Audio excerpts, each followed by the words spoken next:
Hello, pussy. Hello, pussy. Hello, pussy. Hello, hello, hello. Yay! It's the Pussy Power Hour. I am Shane. Who are you? It's 9:04, and let's get ready to kick it. Oh, I have to fix what I have to fix. All right. I'm really excited because I am in full excitement about what's currently happening in Fuck Your Fears. And I'm fully excited about what's about to be in Fuck Your Fears with some new women.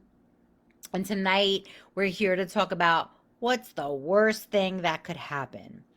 So if you're here watching on the replay, I hope that it's just about timing that you can't show up to the lives. And I hope it's just about you doing your life and having a beautiful routine that serves you well, and that you're not hiding, because I invite you to come out and play and to be seen and to put your voice in the room.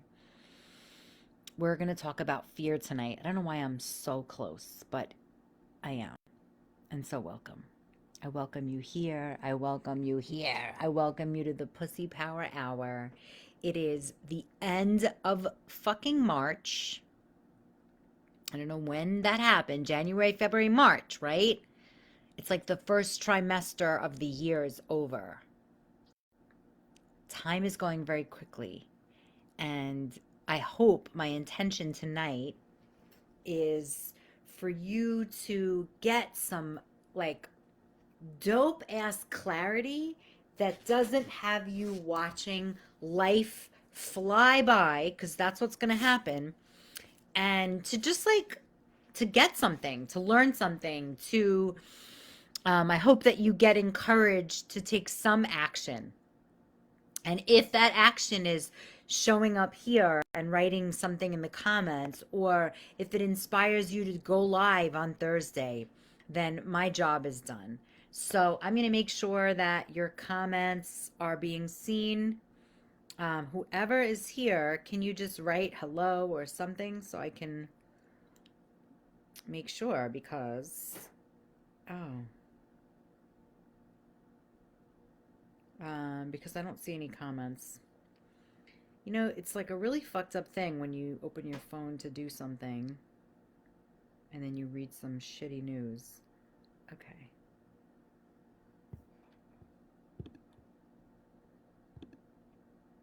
All right.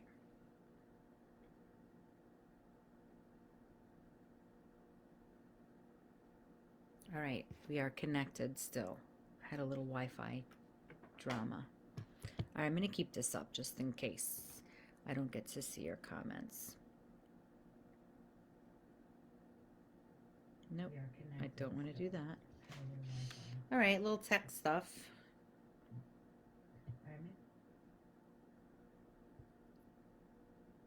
How do I shut the volume? Okay, got it. I was actually doing something right. Yes. Okay, so I'm going to run straight through. When people show up, I'll be glad to stop and chat. In the meantime, today I put a post, and specifically, I put a post about how you ask yourself questions is exactly where fear can show up. So a lot of coaches and different teachers say, like, what's the worst thing that could happen? And I'm here to say that is the fucking worst question you can ask yourself. And if you go around asking yourself that, you are actually manifesting the thing that you exactly don't want. So I want to say that's a really important part of avoiding taking risks. And what I want to share with you tonight is a little sciencey. So for those who want to geek out on this stuff, cool. So fear shows up when you are on the edge of your abilities. So really think about what that means. I love that phrase when I thought of it. The edge of your abilities. So you're like, I know how to do this, But when I have to step out of that, I don't want to do it. So for a lot of people, I always think about driving. Like, oh, I can drive on the streets. I see my video keeps getting stuck, whatever. But I can't go on the highway, right? And some people really learn, okay, I'm going to eventually go on the highway, but some people say, nope, I'm on the edge of my ability. They don't say it like that, but I'm just going to drive on the streets. And then they never drive on the highway. Another example would be somebody who's been in a really long-term relationship and they really know their partner. They know only themselves with this partner. And then the relationship comes to an end, or it should come to an end, and it doesn't, because it's the end of their edge. It's the end of their ability. They can't imagine going out and meeting new people. They can't imagine being single. So they stay in a shitty relationship because it's the edge of what they know. And beyond that is the unknown. And the unknown is too fucking scary.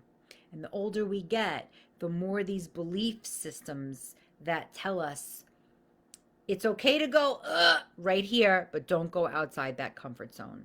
And I am here to say, come out of the comfort zone. Come on. It's okay over here. And as my good friend Cynthia says, I do it in a very sneaky way. And I do it like this because why is my video getting fucking stuck? Shit.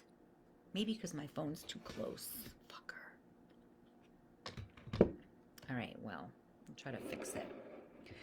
So why we avoid discomfort, I think everybody knows. It's for fear of looking stupid, for fear of feeling stupid, for fear of being called stupid. And even though it's such a childish word, it runs so deep in who we are. So I want to say every woman, every man too, but every woman has the ability to conquer fear. Every woman. The kicker is everyone's process, everyone's path, everyone's journey is totally different. So when I teach Fuck Your Fears, I don't say like, hey, this is the right way to do it. It's like, where's your hurdles? And let's work through them.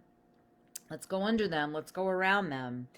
And that's going to be your journey through fear. But everyone, every woman in this coven, every woman in the world, no sister left behind, has the ability to fuck and move through her fears. So the part of our brain that creates fear, or that tells the body, fear, fear, fear, is the amygdala. And it's the lizard part of the brain. It's the part of our brain that creates moments of survival. So if you think about you're at a baseball game and something in your awareness says the ball's coming at you and you flinch, that's your lizard brain, your amygdala, giving you a signal to move the fuck out of the way. The tricky part of this part of your brain is it's where challenge and risk also live. And it doesn't have a meter that says, oh, this is a safe risk. This is a safe challenge to take. It basically says, don't do it or do it. And so just like the baseball example, when the baseball's coming at you, you duck, you move, and you're safe. When there's a challenge that comes your way, same thing. You either face the challenge or you duck and block away. That part of the brain doesn't know the difference. So what I wrote here, freak out equals growth.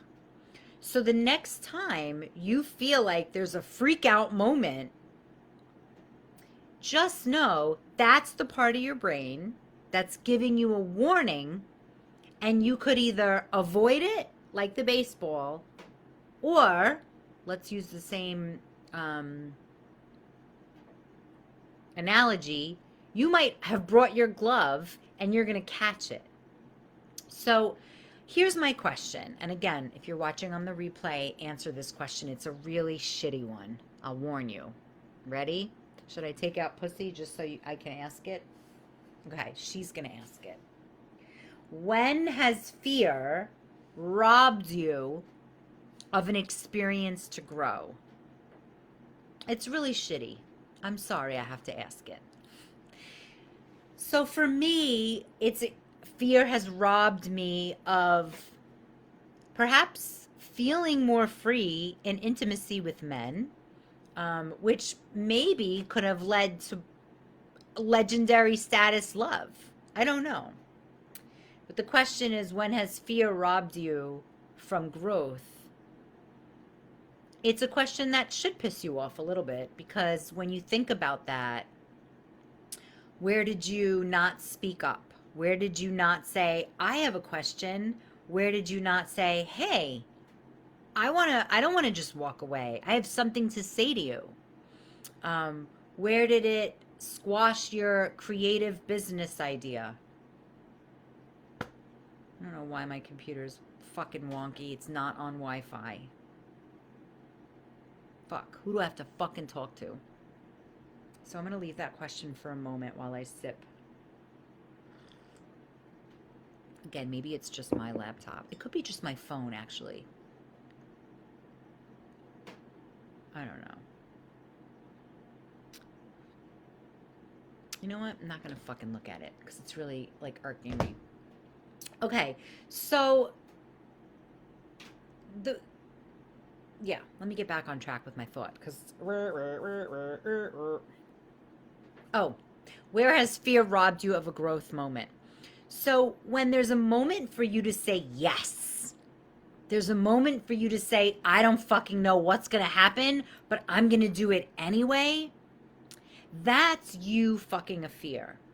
When there's a situation that you see on the street that's wrong, and you've deemed the situation as safe enough for you to get involved. This just happened to me. There's a bike lane here on the boardwalk, and it's like a fucking leisurely bike lane. It's not Prospect Park. It's not like a fucking racing park. It's a boardwalk. And these two guys were like zipping fast like a bike gang, and there was this young girl, like 9 or 10 years old, and she was kind of like in the bike lane. She was dawdling a little bit, but she was riding a bike. And this fucking guy, and I knew he said it because he wanted to protect her, but he said, get out of the way! And she, like, freaked. She didn't know what to do or say. She just froze. And I said, slow fucking down! Because that's what I sound like when I yell at people. And I looked at her family. They looked at me, and I was like, I don't know. I gotta say that. So in that moment, when I walked after that, I felt like cool, and I felt good, and I felt like it was an automatic speak out. And it was one of those moments where fear did not rob me of a growth experience. Now, maybe someone in this coven makes dangerous mistakes, but I get the sense that the women in this coven really could use, because I'm in this coven too, that we're safe, right? We're going to make safe choices, but the self-expression choices, those are the ones that fear will rob us of taking a growth moment. So that's the main question, is what has fear robbed you of in a moment of growth? The other pieces, I wrote these down. The 4 triggers of fear is uncertainty, change, struggle, and attention.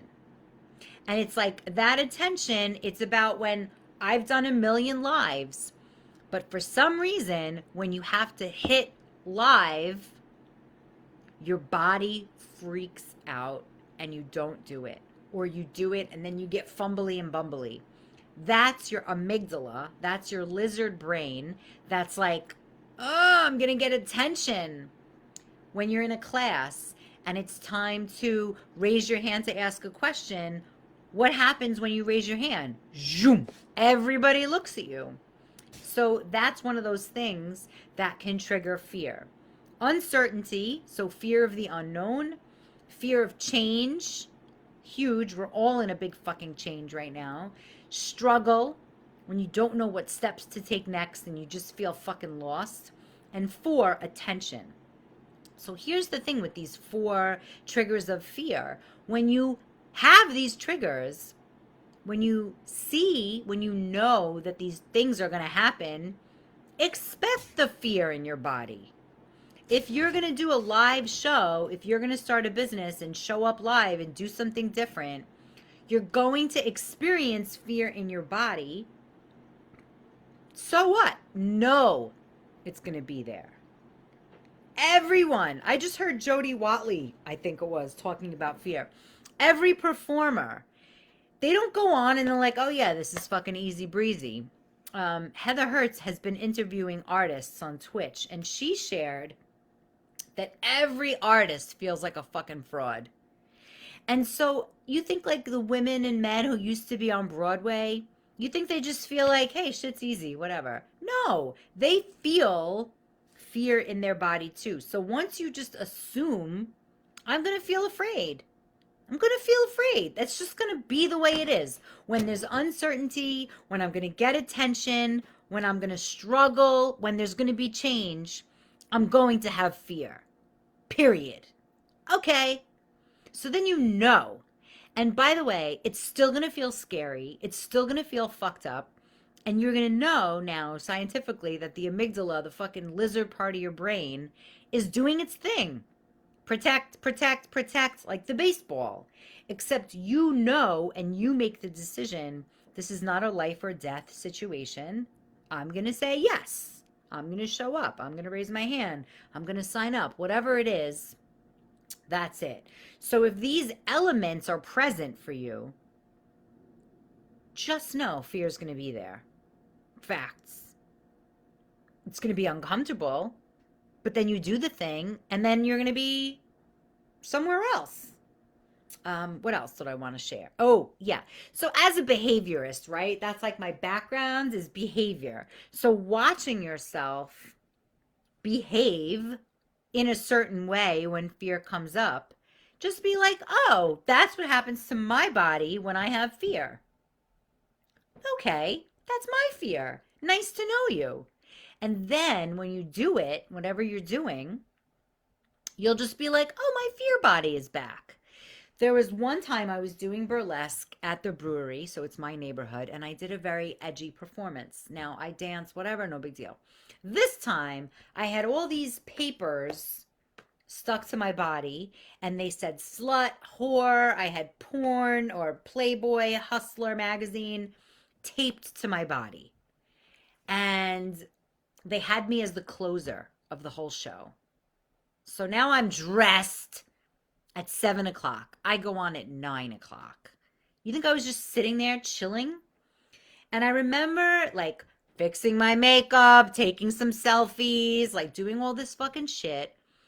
And then just being like, you know, shaking my body, moving my body, dancing around, flirting with people, talking to the women, whatever. But I still had this heart racing, holy shit thing going on in my body. And I'm like, I've performed so many fucking times. Theater, burlesque, this, that, the other thing. What the fuck? And I was getting mad. And I was like, wait a minute. This is what I feel like when I'm in energy. This is what my fear is like. Let me use it. And I'm like, I teach fuck your fears. What do I teach? Like I had to break it down. And then I was like, oh, I just get to do what I want with it. Okay, so I'm uncomfortable. Physically, I'm uncomfortable. I kept fucking with the tape. I kept fucking with this and that. My heart was racing. And then I was like, Jesus. And then I remember like sitting really tall, holding my belly in. And then I was like, oh my God, I'm just going to sit here. And I literally found a place behind, you know, the backstage area. And I just like sat there. I was like, I clearly would like to avoid this uncertainty. I'm ready. I'm going to get attention. You know, this is a different kind of performance. So there's some change going on. And I'm struggling. I'm struggling. So when those 4 things are present, I'm going to feel fear. Let me just know that means, oh, I'm growing. That's what it means. Because I'll tell you, at any point, if I, the idea to do this with the different pieces of paper and Playboy and stuck to my body, like I could have given the people what they wanted, but I like to grow. I'm like addicted to growing and doing it in ways that at some point are fun. My one woman show was huge growth. That was not fun. It was really hard. It was really painful. There was a lot of uncertainty. I was going to get all the attention. I was going to be changed as a human and as an artist, and I was struggling because I didn't have it memorized. It was a work in progress. So when those four elements are present, fear, and that, just like the baseball coming at you, you can duck and avoid, or you can catch it with the glove. Okay. So it's so cool that, I mean, I like that nobody showed up because I'm getting all this good stuff out. Oh, there's one person. I don't know who it is. Um, the last piece I want to say is, I'm going to close on this, is about procrastination. So procrastination are also my ideal clients, and I'm a procrastinator. And here's the thing. It's the same part of your brain, the amygdala, what's the animal? The lizard part of your brain.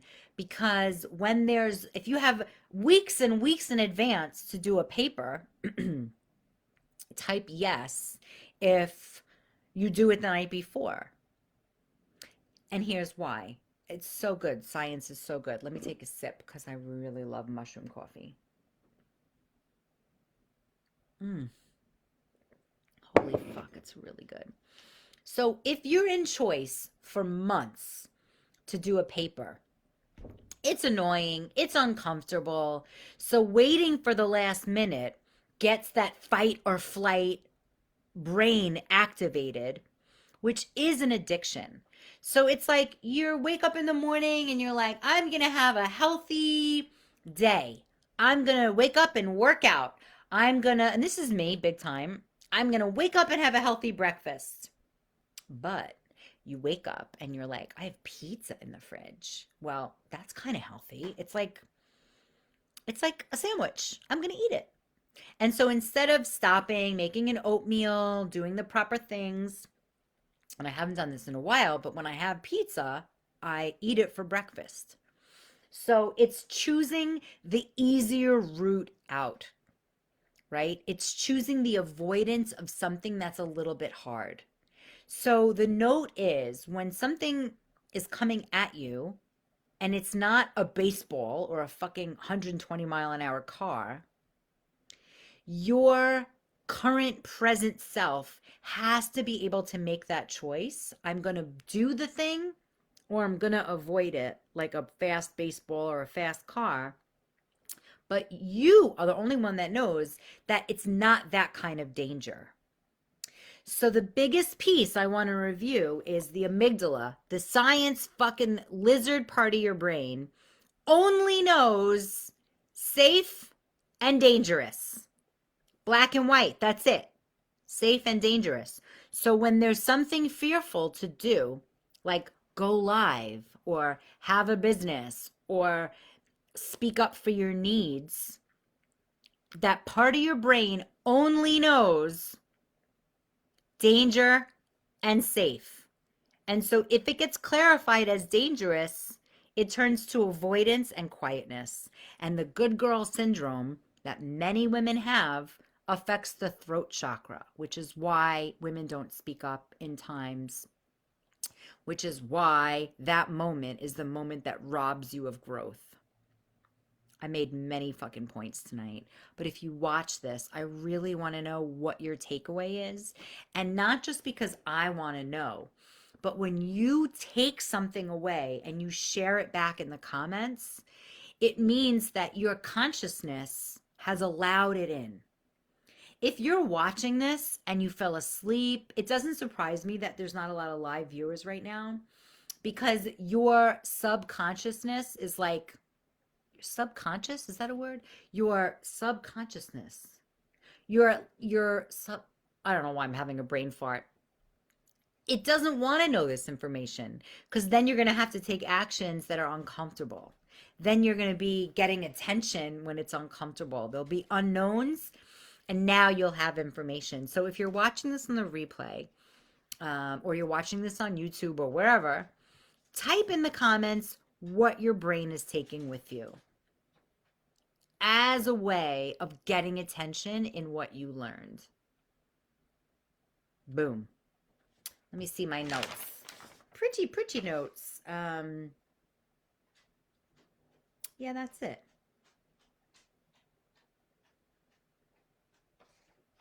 I feel like making a workbook sheet out of that sucker. You know what I think I'm also going to do? And also, if you're interested in taking Fuck Your Fears, let me know. But tonight's teaching at the Pussy Power Hour is really all about understanding this part of your brain so that you don't get stuck and that you don't close, excuse me, up your throat chakra and you don't lose out because fear robbed you of a growth moment. You know? Damn, that shit sucks. All right, everyone. So under 30 minutes. Have a great rest of your night. This is kind of like a master class because I didn't have any comments, which in this moment I feel really good about because I was able to stay focused. So have a beautiful night. I'm here every Monday night for the Pussy Power Hour. And sleep well, have beautiful dreams. And if you have a problem in your life, when you go to bed, ask your dreams to take care of it for you. Sometimes when a problem is too big or too stressful, our conscious mind cannot handle it. So our unconscious mind in sleep can work out problems. I know my dreams are very practical a lot of times. All right, everybody, have a great night. Ciao.